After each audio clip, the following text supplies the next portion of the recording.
Hello everyone, मैं उत्तम Kumar UK maths पे आप सभी का स्वागत करता हूं। स्टूडेंट्स, आज का जो हमारा वीडियो है वो है कॉम्बिनेशन ऑफ रेसिस्टेंस के ऊपर।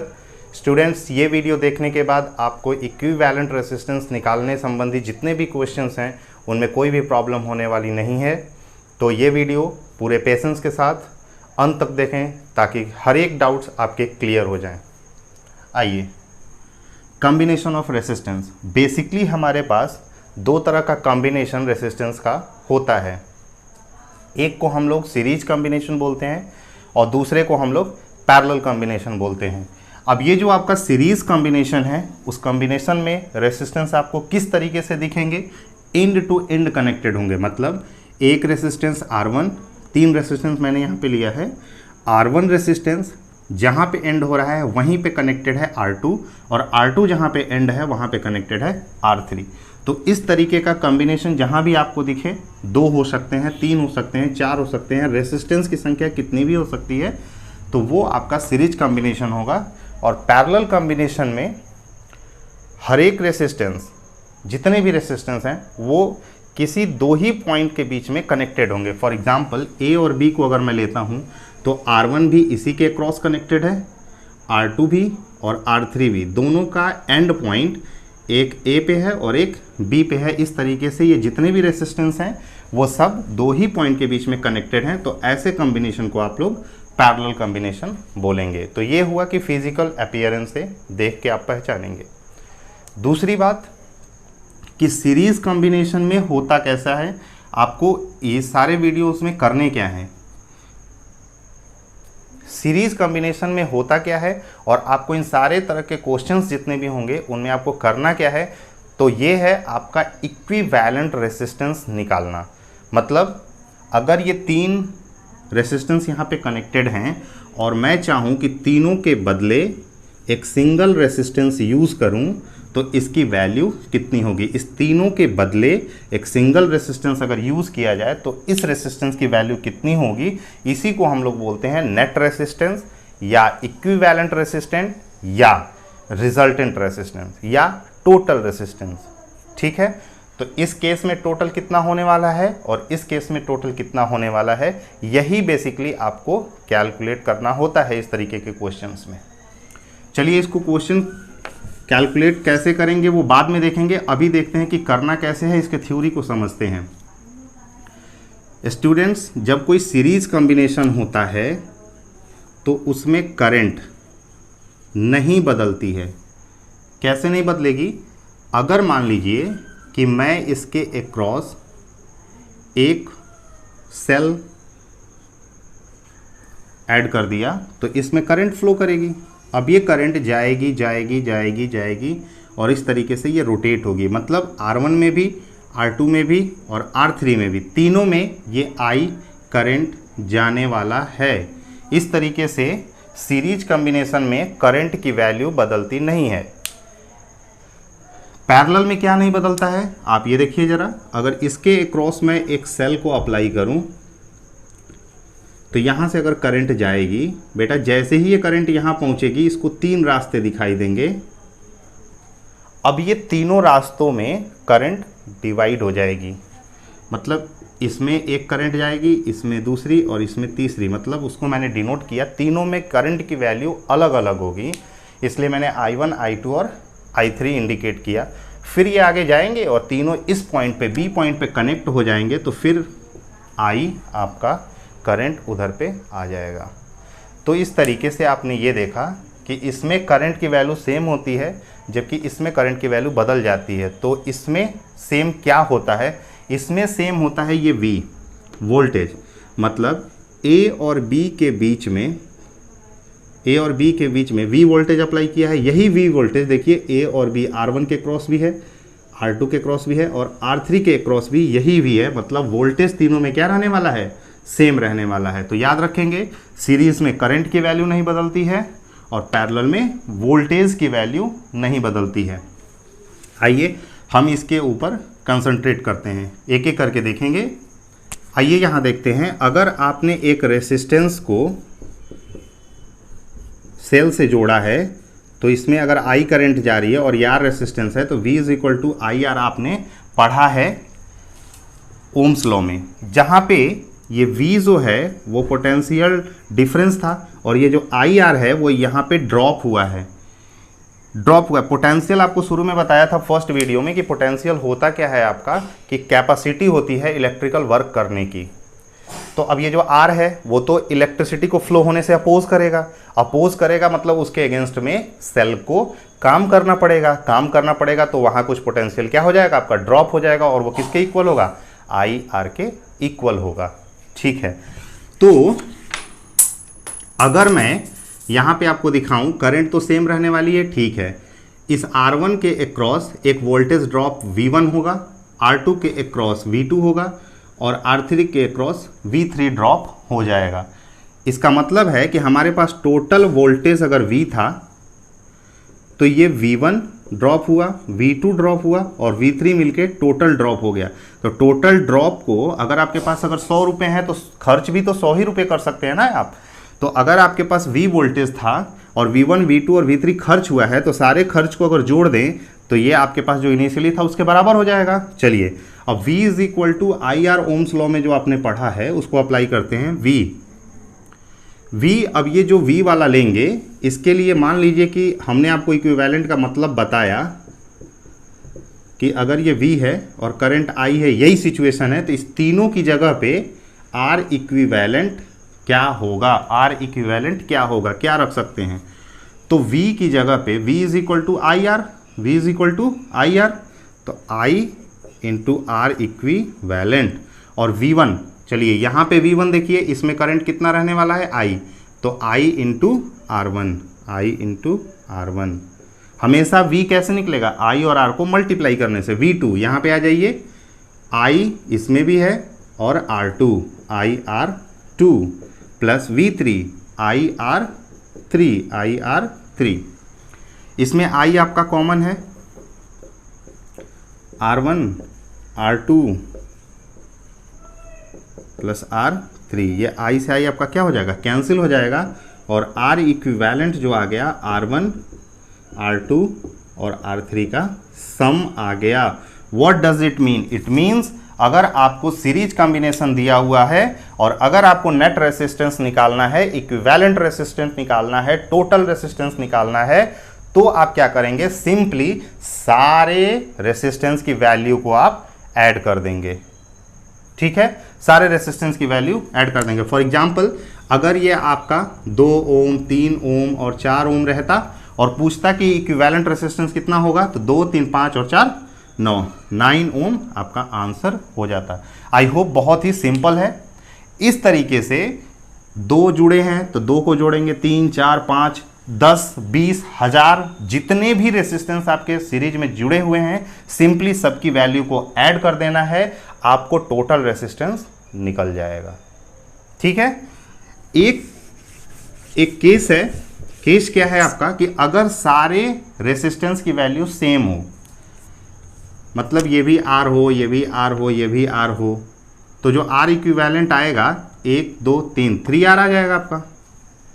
तो इसको हम लोग ये कह सकते हैं कि अगर N रेसिस्टेंस, N मतलब 10, 20, 25 कितनी भी हो सकती है, अगर N रेसिस्टेंस सिमिलर हैं और सीरीज में कनेक्टेड हैं तो R इक्विवेलेंट का फॉर्मूला हो गया NR।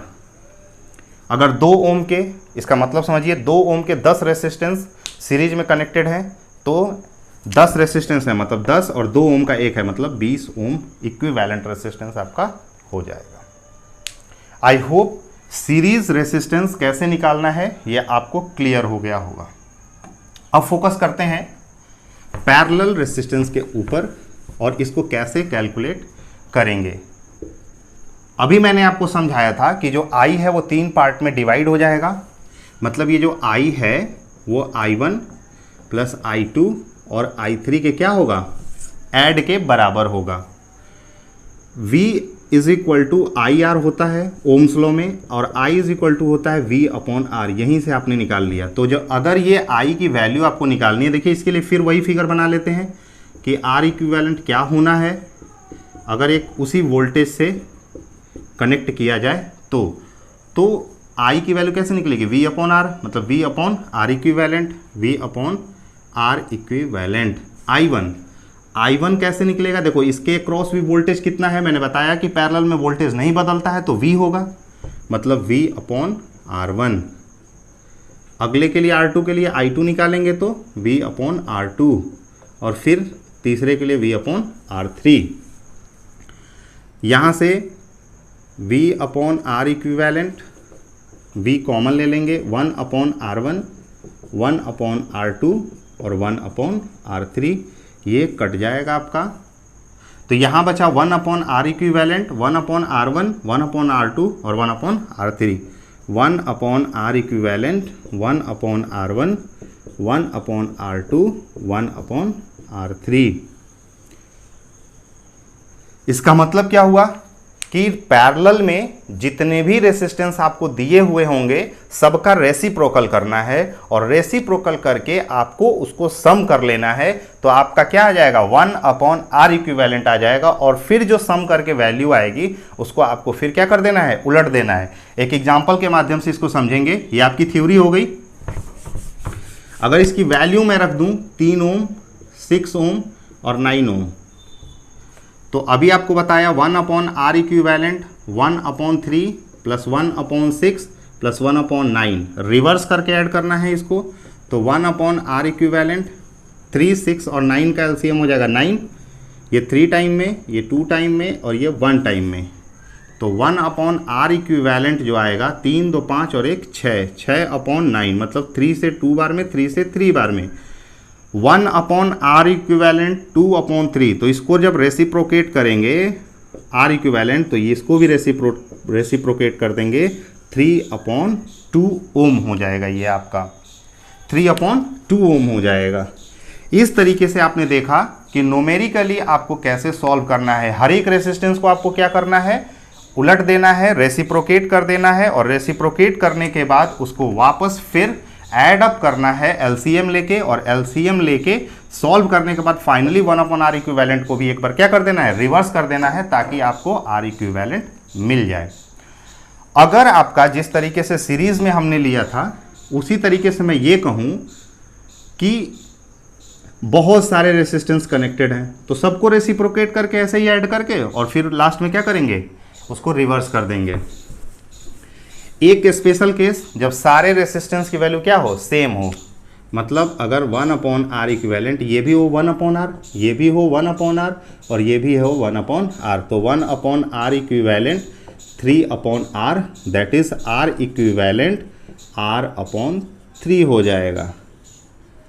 3 रेसिस्टेंस इक्वल थे और पैरेलल में ऐड किए थे, तो एक की वैल्यू में मैंने 3 से भाग दे दिया, आंसर आपका सिंपल निकल गया। तो ये वाला ट्रिक आप याद रखेंगे। अगर 3-3 ओम के, अगर 3-3 ओम के 5 रेसिस्टेंस, 3-3 ओम के 5 रेसिस्टेंस आपको पैरेलल में कनेक्टेड हैं, तो R equivalent is equal to NR वाला फॉर्मूला आप याद रखें। कितने रेसिस्टेंस हैं, 5, और एक की वैल्यू कितनी है, 3, 5/3 ओम। आई होप ये आपको याद होगा। अब देखते हैं एक जबरदस्त कॉन्सेप्ट कि ये रेसिप्रोकेट करने वाले झंझट से बच जाएं। आपको बेसिक देखो कितने, आपको 10th स्टैंडर्ड तक 2 ही रेसिस्टेंस ऐसे कनेक्टेड हो सकता है, R1 और R2, R1 और R2, या 3 हो सकता है, R1, R2 और R3। तो ज़रा अब इसको 1 upon R equivalent 1 upon R1 plus 1 upon R2, अगर इसको ऐड करूं तो ये एलसीएम R1 इंटू R2 और यहाँ आ जाएगा R2 R1। अब इसको अगर रेसिप्रोकेट कर दूं, R equivalent R1 into R2 upon R1 plus R2, ये आपका एक फॉर्मूला निकल के आ गया। मतलब क्या, अगर आपको R इक्विवेलेंट निकालना है, रेसिप्रोकेट नहीं करना चाहते हैं, 2 बार रेसिप्रोकेट करना है आपको, नहीं करना चाहते हैं, तो एक सिंपल सा ये फॉर्मूला याद रखिएगा, दोनों का मल्टीप्लिकेशन डिवाइडेड बाय दोनों का सम। अगर 2 रेसिस्टेंस हैं तो 2 रेसिस्टेंस पैरेलल में कनेक्टेड हैं, तो R इक्विवेलेंट कैसे निकलेगा, दोनों का मल्टीप्लिकेशन अपॉन दोनों का सम। ठीक है, सिर्फ 2 के लिए। 3 के लिए देख लेते हैं।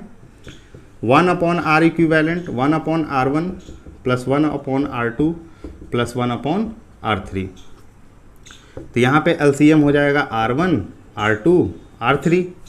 R1 से R1 कट जाएगा तो यहाँ आ जाएगा R2 R3, 2 से 2 कटेगा तो आएगा R1 R3, और यहाँ से 3 से 3 कटेगा तो आएगा R1 R2। अगर इसको रेसिप्रोकेट कर दूँ इसको, तो यहाँ भी रेसिप्रोकेट करना पड़ेगा और सजा के लिखूँगा R1 R2 R3 divided by दो को एक साथ लेना है, R1 R2 R2 R3 plus R3 R1। कोई टफ फॉर्मूला नहीं है, याद रख सकते हैं। तीनों का मल्टीप्लिकेशन अपॉन दो का मल्टीप्लिकेशन और उनका सम, R1 R2 R2 R3 और R1 R3 R1 तीनों का सम। ठीक है, तो बेसिकली अगर रेसिप्रोकेट करने की झंझट से बचना चाहते हैं तो इन दोनों फॉर्मूले को आप याद रखिए। तो आइए अब इस पे बेस्ड कुछ न्यूमेरिकल्स हम देख लेते हैं, ताकि हमने जो सीखा है उसका यूटिलाइजेशन हम कैसे करेंगे ये समझ सकें। पहला क्वेश्चन देखिए, ये आपको इक्विवेलेंट, सारे क्वेश्चन में आपको इक्विवेलेंट रेसिस्टेंस निकालना है। एक एक करके देखेंगे। ये देखिए, जरा ध्यान से देखिए तो आपका ऑब्जर्वेशन, पहला ऑब्जर्वेशन क्या कह रहा है कि सर ये दोनों क्या है, पैरेलल में है, ये दोनों पैरेलल में हो गया। तो पैरेलल में अभी आपको सिखाया दोनों का मल्टीप्लिकेशन अपॉन दोनों का सम, तो ये हो गया 18/9। मैंने बोला था कि बेटा 2 या 3 यही दो कॉम्बिनेशन होंगे, दो या तो 2 दिया रहेगा या तो 3 दिया हुआ रहेगा, इससे ज़्यादा आपको कॉम्बिनेशन नहीं दिया रहेगा, इसलिए 2 स्पेशल केस पढ़ा दिया ताकि आप उसको याद रखेंगे तो तेजी से फटाफट आप क्वेश्चन को कर पाएंगे। तो ये आपका 3 और 6 मल्टीप्लाई, इसका हो गया 2 ओम। मतलब ये वाला जो सर्किट है इसका इक्विवेलेंट कितना आ गया, 2 ओम। मतलब इसकी जगह हटा के मैं एक सिंगल रेसिस्टेंस 2 ओम का रख सकता हूं। अब बताइए कि ये दोनों कैसे हैं, सीरीज में हैं, तो 6 ओम। मतलब यहां से लेके और यहां तक जो नेट इक्विवेलेंट रेसिस्टेंस आ गया वो कितना आ गया आपका, 6 ओम आ गया। तो आई होप बहुत ही आसान था ये। ठीक है, अगला देखते हैं। ये क्वेश्चन देखिए, आप एक ऑब्जर्वेशन इस पे रखिए और आपको ये लग रहा होगा कि ये 5 ओम है और ये दोनों सीरीज में हैं और इनके साथ ये और ये फिर क्या है, पैरेलल में है। मतलब ये दोनों सीरीज में है तो 3 और 2 कितना हो गया, 5 ओम। मतलब इसको हटा के मैं इसकी जगह पर सिंपल एक 5 ओम का रख सकता हूं। अब 5 और 5 2 ओम सेम है। देखिए 5 ओम दोनों रेसिस्टेंस सेम है, दोनों किस में है, पैरेलल में है। मतलब 5/2 दो ही रेसिस्टेंस है, तो n R/n आपको फॉर्मूला बताया था, R/n। मतलब ये हो जाएगा 2.5 ओम। ठीक है, आगे आ जाते हैं। इस क्वेश्चन को देखिए, ये दोनों कैसे हैं बेटा, पैरेलल में। ये तीनों कैसे हैं, पैरेलल में। तो इसको बेसिकली आप, इसका पहले आप R इक्विवेलेंट निकालेंगे तो 10 × 40/10 + 40 सिंपल। ये हो जाएगा आपका 400/50, ये कट गया 8 ओम। मतलब इसकी वैल्यू आ गई आपकी 8 ओम इसकी। उसका देखते हैं 30, 20 और 60। मैंने बोला था तीनों का मल्टीप्लिकेशन, 30, 20 और 60 तीनों का मल्टीप्लिकेशन, दो का मल्टीप्लिकेशन, 30 × 20, 20 × 60 प्लस 60 × 30। मल्टीप्लाई नहीं करना है आपको, 30, 20 और 60 और ये हो जाएगा आपका 600 प्लस 1200 और प्लस 1800, 30, 20, 60। मल्टीप्लाई क्यों नहीं कर रहा हूँ अभी आपको समझ में आ जाएगा। 18 और 12 30 और 6 3600। ये देखिए 1 0 से 1 0, 1 0 से 1 0, 6 से ये 36 6 टाइम में, 2 से ये 3 टाइम में और 3 से ये 10 टाइम में। मतलब ये आ गया 10। इसका कितना आ गया आपको, 10 आ गया। मतलब यहाँ पे अब ये 10 ओम रख सकते हैं। और ये दोनों अब देखिए कैसे आ गए, सीरीज में। तो 8 और 10 18 ओम। आई होप सिंपल है और आपको समझ में आ रहा होगा। अगले क्वेश्चन पे आ जाते हैं और एक बहुत अच्छा और स्टैंडर्ड क्वेश्चन थे स्टैंडर्ड के लिए। इसके बाद के अब जितने भी क्वेश्चन आप उठाएंगे वो सब 12th लेवल के हो जाएंगे। आपको ऐसा अगर सर्किट हो और इक्विवेलेंट रेसिस्टेंस निकालना हो तो इन दोनों के बीच में निकालना है, तो बैक साइड से आप देखना स्टार्ट करेंगे। किधर से स्टार्ट करेंगे बेटा, बैक साइड से। याद करें, बैक साइड से आपको स्टार्ट करना है। स्टार्ट करेंगे तो आप क्या देखेंगे, सीरीज और पैरेलल के लिए मैंने बता रखा है, सीरीज में करंट सेम होती है। अब ये बताइए आप बेटा कि अगर यहाँ जो करंट जा रही होगी आई, तो इधर कोई रास्ता है क्या? नहीं, सिंगल रास्ता है। मतलब तीनों में करंट क्या रहने वाला है? सेम रहने वाला है। इस तीनों में करंट सेम रहने वाला है, दैट इज ये तीनों सीरीज में है। ठीक है, 20, 10, 30 और 20, 50। इसका मतलब इसको हटा के मैं इनकी जगह पे एक 50 ओम रख सकता हूं। ठीक है, आई होप यही क्वेश्चन 20, 10, 30, 50 आपका 50 ओम रख सकता हूं। अब ये 50 और 30 आप देखिए कैसे हैं, आपको कैसे दिख रहे हैं? पैरेलल में दिख रहे हैं। तो 30 इंटू 50, देखिए ये फॉर्मूला आपका कितना यूजफुल हो रहा है। हर जगह मैं सीधे इसको यूज कर रहा हूं। 30 इंटू 50 अपॉन 80, ये कट गया आपका, ये 4, ये 25, 75 अपॉन 4। मतलब इस दोनों का इक्विवेलेंट आ गया 75 अपॉन 4। तो इसके बीच में मैं रख सकता हूं 75 अपॉन 4। अब ए से बी तक मूव करिए, देखिए कहीं भी कोई करंट बटने वाली नहीं है। इसका मतलब ये सब किस में है? सीरीज में है। मतलब 10 प्लस 10 प्लस 75 अपॉन 4। 10, 10, 20, 20 चौको 80, 80 और 155 upon 4 ohm is the answer. I hope आपको ये समझ में आया होगा कि इसको बैकवर्ड साइड से देख के और इसको सॉल्व करना है। अगर मैं एक फटाफट से क्वेश्चन और दूं, हालांकि ये 12th लेवल का है, बट आप इसको समझ पाएंगे। ए पॉइंट और बी पॉइंट, ए और बी के बीच में आपको रेसिस्टेंस देखना है। मान लीजिए कि ये आपका 3 ओम है, 3 ओम है और ये 3 ओम है।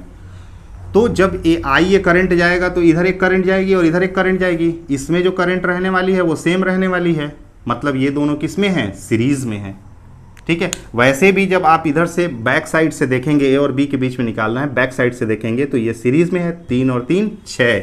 मतलब इसकी जगह पे हटा के मैं सिंगल एक क्या जोड़ सकता हूँ? 6। और अब ये दोनों कैसे दिख रहे हैं आपको? पैरेलल में। तो 3 into 6, 3 plus 6 that is 18 upon 9 that is 2 ohm. I hope ये जितने भी एनालिसिस हमने किए वो आपको समझ में आए होंगे। अब मेरा दावा है आप कोई भी क्वेश्चन उठा के बनाइए 10th स्टैंडर्ड का इक्विवेलेंट रेजिस्टेंस का, कोई भी क्वेश्चन आपको फंसने वाला नहीं है। तो स्टूडेंट्स, अगर ये वीडियो आपको पसंद आई हो तो चैनल को सब्सक्राइब करें और ज़्यादा से ज़्यादा शेयर करें ताकि बच्चे बेनिफिट उठा सकें।